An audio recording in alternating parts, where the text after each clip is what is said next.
Hey guys, so this is one of those really important lectures and topics that I feel like we could just talk about and talk about forever. Um, Privacy and ethics, and very relevant to the world that we live in today. But let's first talk about why do they matter. We're going to spend a lot more time talking about privacy in this lecture, but let's talk about privacy.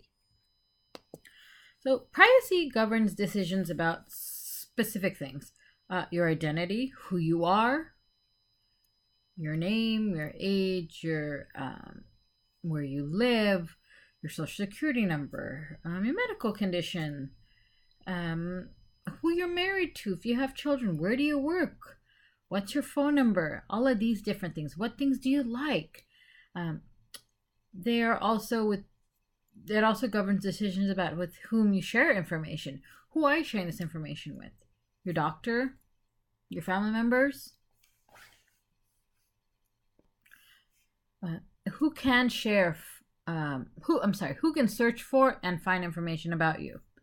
If anybody types your name into Google, what are they going to find? I want you guys to all really think about doing one of those Google searches, and we're going to talk about Google in a little while, but I think doing one of those Google searches would be really cool for you to really understand what kind of information is already out there for anybody who just types your name in. And then what information can they find? As far as ethics governs decisions about what social media tools to use, how to use them, when to use them, how much to use them. So let's go and look at privacy stats a little bit. I've got some stats from 2018 and from 2013. So on the left, you'll see Pew Research. All of this is Pew Research, but the left column is some data that I just decided to type up. According to Pew Research from May of 2013, and this may apply to many of you who 5 years ago may have been a younger teen. This is regards to teens and online privacy. Teens are sharing more personal information on social media today than they were when Pew first started doing privacy studies in 2006. And either they don't really value privacy, or I think that we're just failing to educate them. And I think that data is maybe changing a bit. I think that our young people out there are a lot more hyper aware of what's happening in society and are a lot more knowledgeable about using social media. At least maybe this is my hope. But let's just look at some of these scary stats that I want you to think about. Maybe this was you. 79 to 91% post photos. We all post photos, right? 49 to 71% of these teens that were part of the research posted their school name. 71% had information about where they lived. 29 to 53% had their email address available. And a whopping 2 to 20%, you guys, put their phone numbers online. I mean, just think about the kind of information you're putting out there for anybody to find you. They literally are going to know where to find you at all times. And I mean, think about child predators. You know, that's probably like their dream. Let's find these kids. They're giving me exactly all the information I need to know to locate them, and I can find them. The graph to the right is from a more recent study that was just published in May of 2018. Basically the study is to connect to the idea that how many people are online, how social media use has grown so dramatically. And 69%, which is 7 out of 10 American adults, report that they use some kind of social media, and YouTube was not one of those social media that was included. Because YouTube, a lot of times we could just use it to watch videos. So what the study was looking at was, where are you actually utilizing for your own personal use, where you have a page or a profile on one of these sites. People use social media for important social interactions, like staying in touch with friends and family, reconnecting with old acquaintances. Teenagers, again, are especially likely to report that social media are important to their friendships and at times their romantic relationships.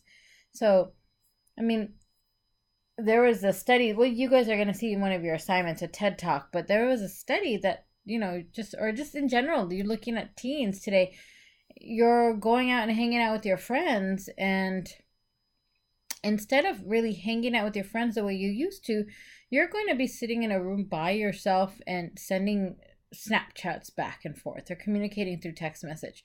There's no more interaction, the human interaction that we used to have, where you actually spent the time to talk to each other on the phone or got together and hung out with each other.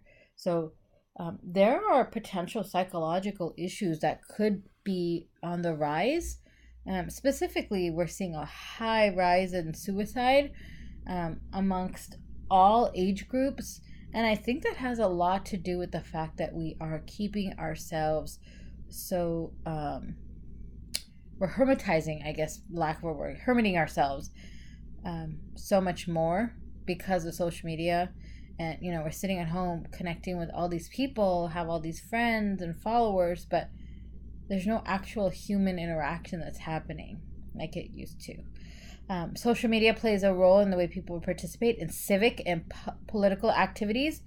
It's helped to launch and sustain protests, gets and shares health information, gathers scientific information. You can engage in family matters, perform job-related activities, and really get the news is a big one.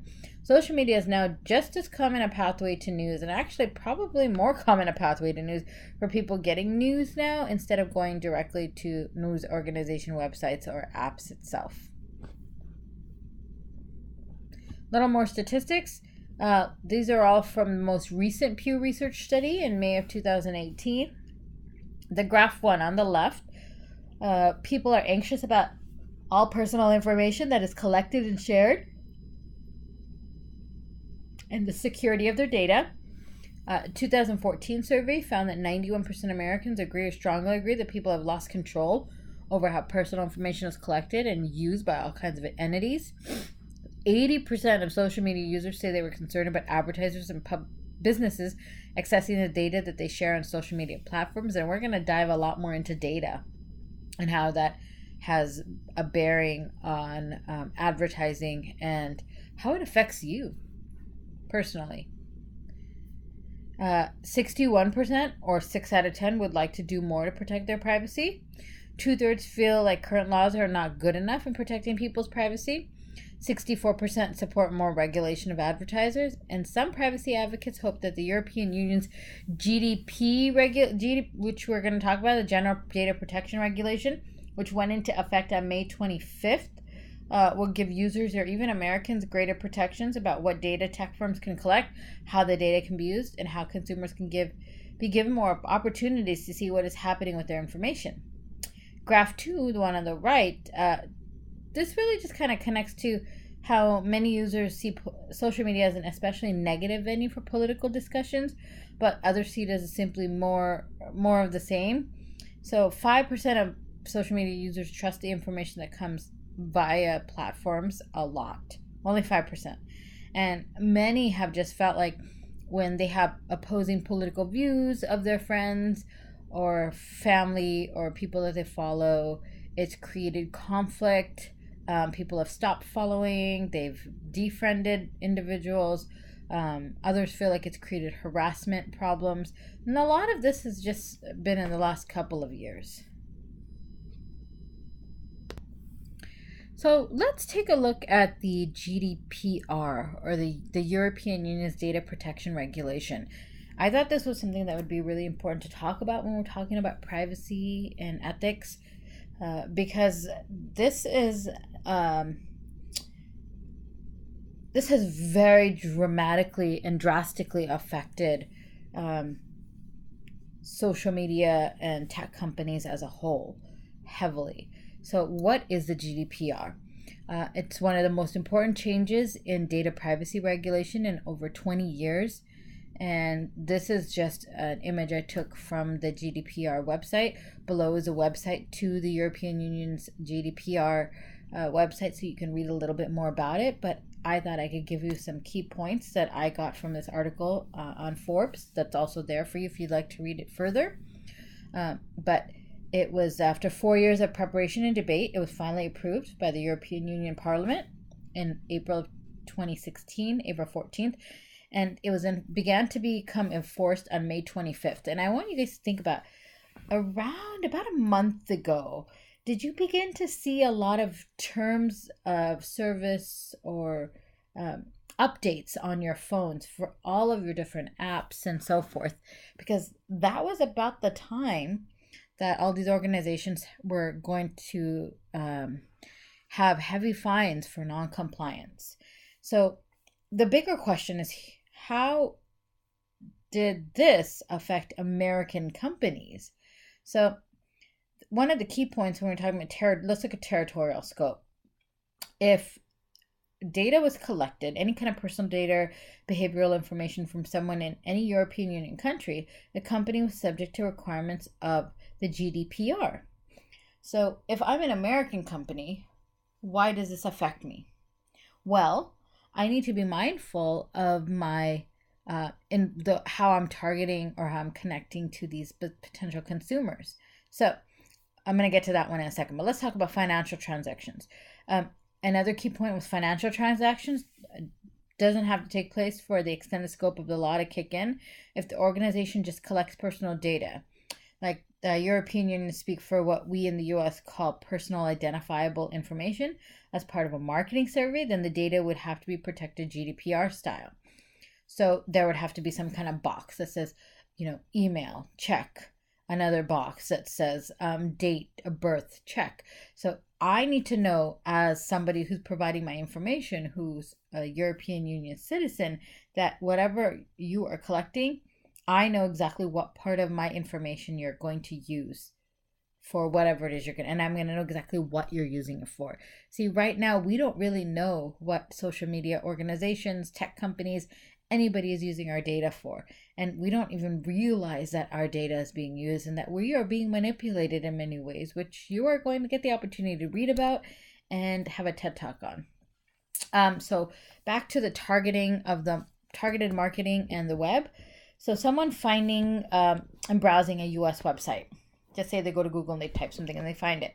That's not necessarily protected. However, if I have a website and I completely changed it so that it's all in Dutch or French to connect to specific populations, then now I'm targeting that group. Or if I have a domain suffix like NL for Netherlands, or you used to see AU for Australia, or any other extra letter at the end of the .com or the .net, a dot and the country suffix, then you are now targeting that specific group, and then the data becomes protected. Consent must be freely given, specific, informed, and unambiguous, as I talked about the checked boxes. It's not allowable to ask a user to just click on a link for a long terms of conditions that's all in like legal documentation and information, which most of us don't seem to understand. There has to be actual checkboxes and information there. So a lot of the companies that we do utilize in the United States, and our American companies, actually do have European Union customers. So they're going to have to be mindful. And how do they know exactly who's a European Union person and who's an American citizen or who's an Australian citizen? How do we know? They don't necessarily know. Because I could be living in another country in the European Union as an American citizen utilizing their website. But then I might be following the European Union are protected potentially by the GDPR, which I'm necessarily not. As an American citizen being in a European Union country, I would think that I might be protected by GDPR, but I'm not. But because I might be in a European Union country and I'm browsing the web, I automatically will be noticing all of those protections on the websites that I'm using because I'm using them from that location. I hope I made sense. I felt like I went around it in a big circle. There's the 72-hour rule, which is a big one, that if there is any kind of data breach of data that was collected, that the organization must do an in-depth research as to where the data breach was, how that happened, what was was it any sensitive data that was breached, personal data, email addresses, medical, financial information, anything identifying children, they have to let the European Union authorities know within 72 hours.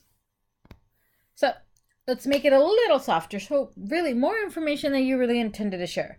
You can be identified with 87% accuracy uniquely using your gender, date of birth, and zip code. Meaning you put that information in, and most advertising organ companies and they can locate and figure out exactly who you are.